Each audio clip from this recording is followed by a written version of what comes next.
qu'est-ce qu'il nous dit Allah? Lorsqu'on leur récite les versets, leur cœur tremblote et leur foi augmente. Nous, on écoute le Coran, est-ce que notre foi elle augmente?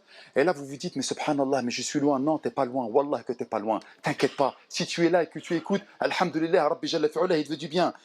Dans cette vidéo, tu vas découvrir un rappel essentiel, celui de placer notre confiance totale en Allah. Dans un monde rempli d'incertitudes et de déceptions, ce message vient nous rappeler que seule la confiance en notre Créateur nous apporte la paix du cœur et la sérénité de l'esprit. Écoute bien jusqu'à la fin, ce rappel peut véritablement t'apaiser et t'éclairer. Après avoir loué Allah Jalla fi'ula par ses noms les plus beaux et ses attributs les plus parfaits, et après avoir fait les prières et les bénédictions sur notre prophète Muhammad sallallahu alayhi wa sallam, après avoir déclaré que celui qu'Allah Jalla fi'ula a guidé, il ne sera plus jamais égaré. Par contre, malheur à celui qu'Allah Jalla fi'ula a égaré, car ce dernier ne sera plus jamais guidé. Mes chers frères et mes chères sœurs, aujourd'hui, pour moi, est un sujet ô combien important. Et malheureusement, nous nous sommes perdus en chemin, mes frères. Et nous venons telles des personnes qui se sont acculturées à l'islam, mais qui n'ont pas pris l'islam comme un culte et comme une religion. Nous avons pris, mashallah, bien que vous soyez noble et que vous soyez une élite parmi les musulmans qui ne viennent même pas à la prière du vendredi, mais nous sommes rentrés dans une sorte de routine à adorer Allah subhanahu wa ta'ala en oubliant l'excellence et la magnificence et le grandiose qu'est Allah subhanahu wa ta'ala. La khutbah d'aujourd'hui est une khutbah qui implique à chacun de nous une introspection et une remise en question. Est-ce qu'Allah Jalla fi'ula est important dans ma vie? Est-ce qu'Allah subhanahu wa ta'ala a une place prépondérante dans ma vie? Parce que là, vous pouvez me dire, mais bien sûr, moi j'aime Allah, et je suis là, je suis en train d'adorer Allah, je suis venu à la Jumu'ah pour adorer Allah, j'essaie de faire mes 5 prières par jour. Walakin, lorsqu'on regarde dans les faits, et concrètement, Allah subhanahu wa ta'ala n'a pas la place de choix qu'il mérite. Allah subhanahu wa ta'ala, malheureusement, n'a pas véritablement une place sur laquelle nous devrions compter. Et aujourd'hui, le sujet de ma khutbah, c'est atawakkal ala Allah.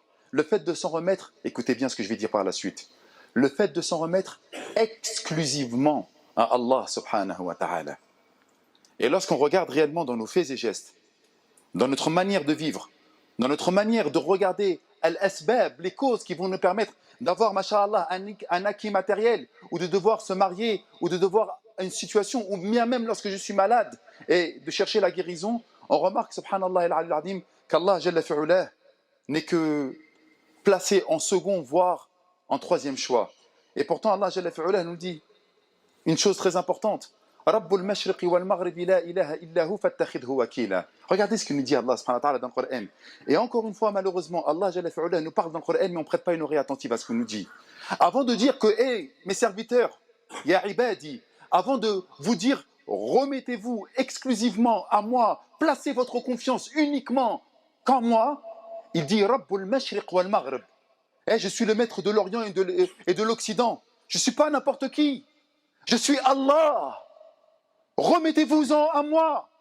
N'allez pas regarder les causes. Venez me voir, moi, le maître des causes. Mais nous, Allahu Akbar. Allahu Akbar. On a plus eu confiance aux causes en omettant le maître des causes. Allah Jalla fi'ula. On a eu plus confiance aux aspects matériels des choses et on a oublié, subhanallah, celui qui gère ces choses-là. Vous savez, mes frères, Allah Jalla fi'ula fait en sorte de nous parler dans le Coran. Et vous savez très bien qu'Allah Jalla fi'ula a évoqué maintes et maintes fois les prophètes et messagers qui nous ont précédés, n'est-ce pas? Vous pensez que là, je suis en train de faire une khutbah sur le tawakkul, ouais, mashallah, Mehdi, remets-toi-en à Allah Azza wa Jal, c'est très bien, tu vas gagner. Non, je suis en train de vous parler d'un credo, je suis en train de vous parler d'un dogme, que si nous ne sommes pas comme cela, il y a un problème avec notre aqida. Et donc, nous avons un problème avec notre relationnel avec Allah Jalla fi'ula. C'est de ça dont je suis en train de vous parler. Allah Jalla fi'ula dit, lorsqu'il parle de Nuh, Nuh dit, ô mon peuple, si ma présence parmi vous et mon rappel vous pèse trop, alors c'est en Allah que je place entièrement ma confiance. Pourquoi Allah Jalla fi'ula nous cite ce verset? Et pourquoi il nous cite Nuh qui fait partie de Ulil Azm, des 5 prophètes et messagers qu'Allah Jalla fi'ula a choisi et a élu parmi tous les prophètes et messagers? À la fin, il dit quoi? Je m'en remets à Allah subhanahu wa ta'ala. Et écoutez ce que nous dit également à Sayyidina Moussa alayhi salam. Qala Sayyidina Moussa, wa qala Moussa ya qawmi in kuntum amantum billahi fa alayhi tawakkalu in kuntum muslimin.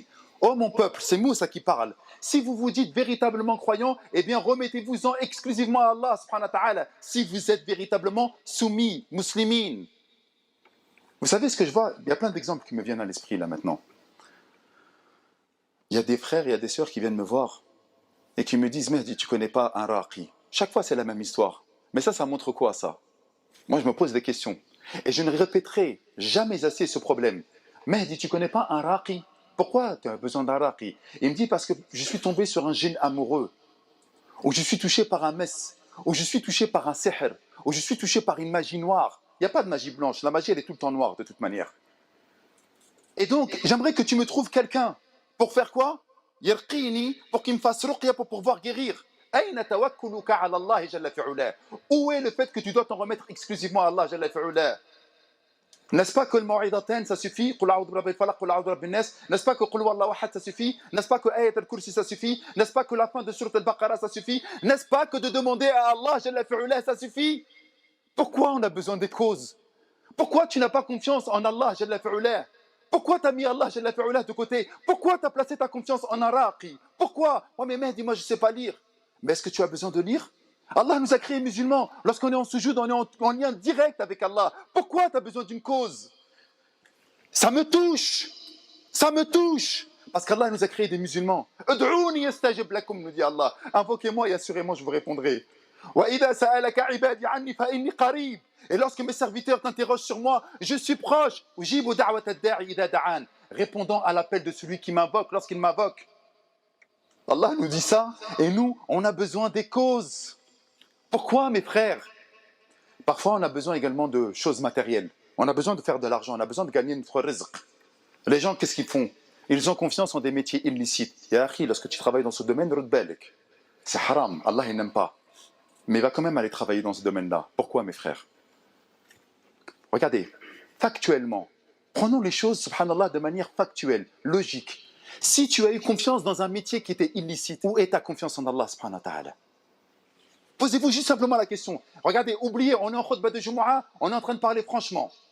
Lorsque tu as pris un métier illicite, lorsque tu vas travailler dans des domaines qui sont illicites, et que tu sais que ces domaines-là sont illicites, et que tu as quand même préféré prendre l'argent dans le haram, où est ta confiance en Allah?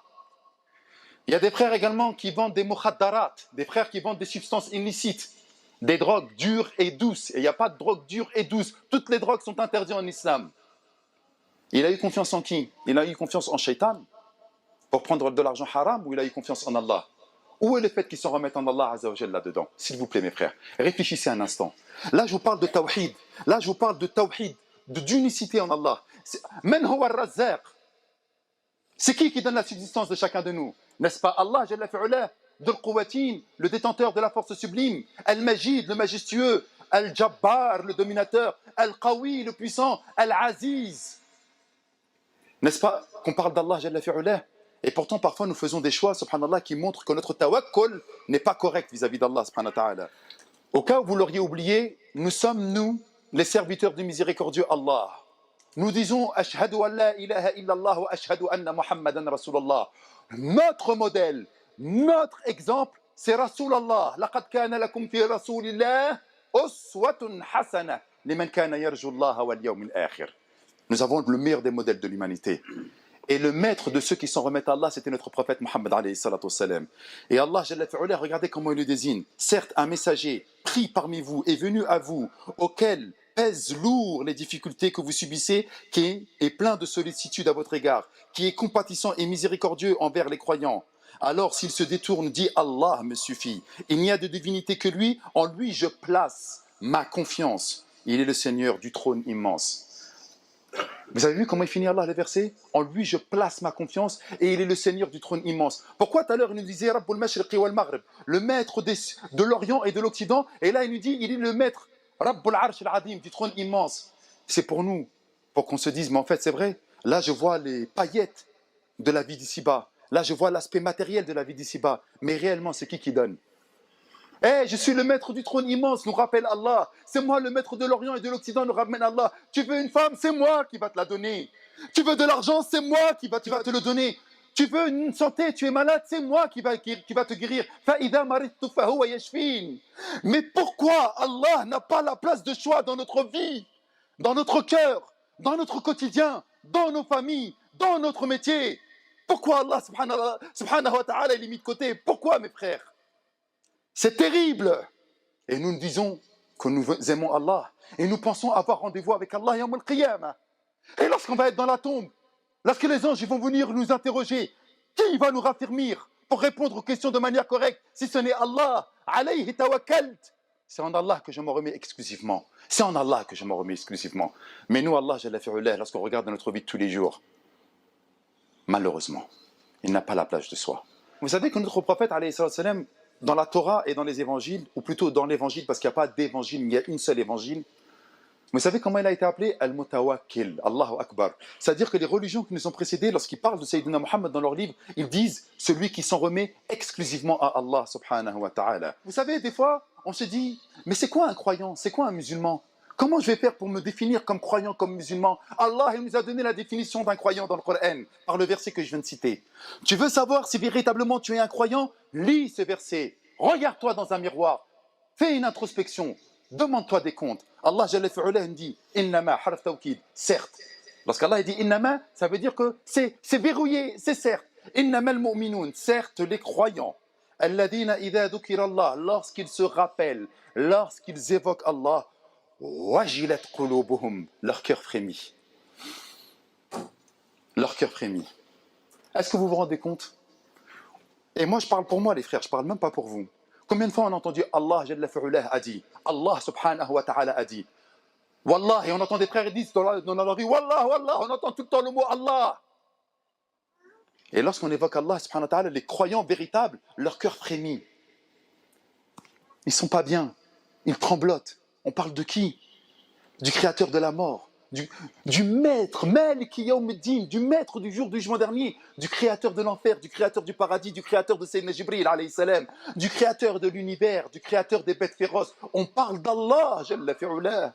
Wajilat qulubuhum, leur cœur frémit. Est-ce que nos cœurs frémissent lorsque nous évoquons Allah subhanahu wa ta'ala? Écoutez la suite. Wajilat qulubuhum wa idha tuliyat alayhim ayatuh.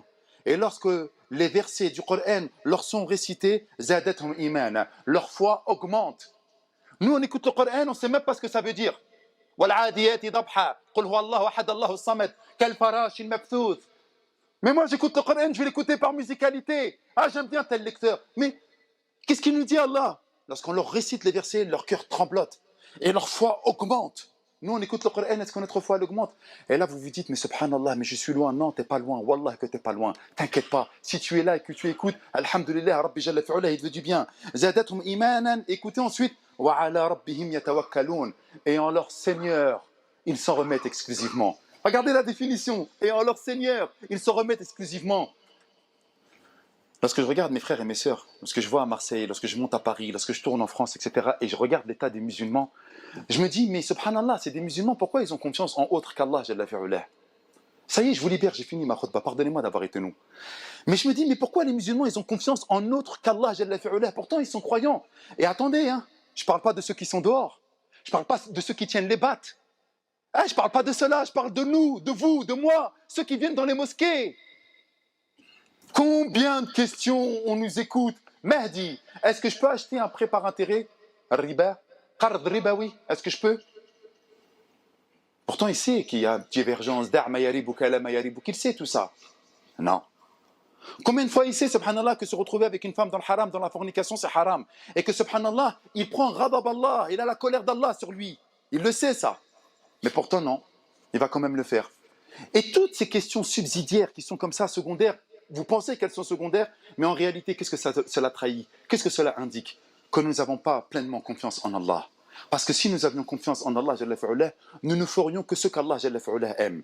Alors on ne doit pas faire de péché? Non, il n'y a que les anges qui ne font pas de péché. Tous les enfants d'Adam font des péchés. Et le meilleur des pécheurs, at-tawwaboun, c'est ceux qui se repentent. Nous allons faire des péchés, nous allons glisser, nous allons tomber, nous allons nous tromper, nous allons fauter. Voilà qu'on sait qu'Allah il existe. Et on se repent à Allah subhanahu wa ta'ala. Et je finis le verset. Tu es croyant? Forcément tu fais la prière. وَمِمَّا رَزَقْنَاهُمْ يُنْفِقُونَ. Et on t'a donné de l'argent, tu vas le redistribuer aux indigents, aux pauvres et autres nécessiteux. أُولَٰئِكَ هُمُ الْمُؤْمِنُونَ حَقًّا. Et voilà comment Allah subhanahu wa ta'ala finit le verset. Voilà les véritables croyants. أُولَٰئِكَ هُمُ الْمُؤْمِنُونَ حَقًّا.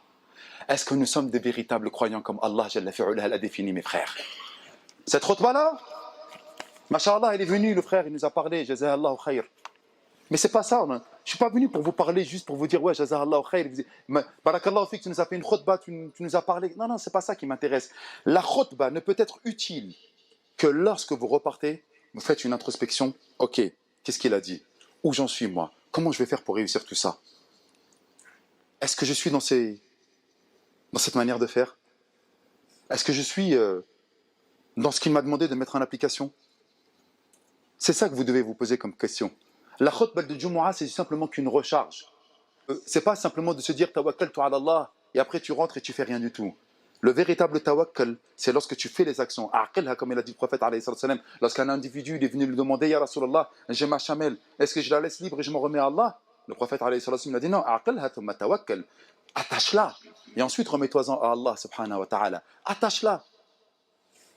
Faut pas tomber dans un autre extrême. Ou ouais, je m'en remets à Allah subhanahu wa ta'ala, je prends pas mes précautions, je roule sans casque, je fais des roues, et si je dois mourir, Allah il a décidé, je prends pas mes précautions. Non, ça c'est pas tawakkul ça, je suis désolé. Un tawakkul c'est de prendre ses précautions et ensuite de s'en remettre à Allah jalla fi'ula. Ce que l'imam vient de nous partager est une vérité précieuse. Quand on remet nos affaires entre les mains d'Allah, on ne perd jamais. Même si tout semble flou autour de nous, avoir confiance en lui, c'est avancer avec certitude que le bien viendra, tôt ou tard. Alors, mettons en pratique ce conseil et abandonnons nos inquiétudes à celui qui contrôle toutes choses. Qu'Allah nous accorde une confiance sincère en lui, apaise nos cœurs et nous guide vers ce qu'il y a de meilleur ici-bas et dans l'au-delà. Amin.